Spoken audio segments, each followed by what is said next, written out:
Hello, I'm CG Ian. This is a quick video to show how to bend a plan to cylinder in Blender. After starting Blender, we can add a plan. So we can go to Add, Merge, and choose a plan. So a plan is added. Next, we can select the plan and go to Edit Mode.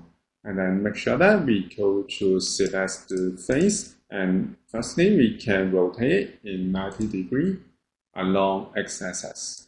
I go to open the rotate panel and type the value to 90 degrees.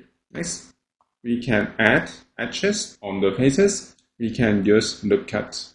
Click it and then click along the edge, and then we can go to loop cut and slice to increase number of cuts. It depends on your setting. I will add to 20. After adding enough edges, we can go back to Object Mode.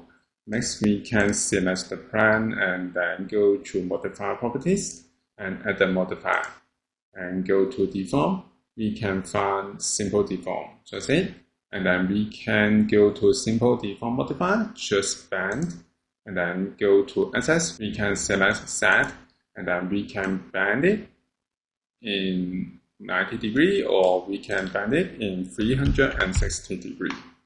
So if we want to make it look smooth, we can right click and choose Shade Approach Smooth. So this is how we can bend a plan to cylinder in Blender. Thank you for watching this video. Hope this helped. Please subscribe this channel. More video will be shared with you. I'm CG Ian. See you in the next video.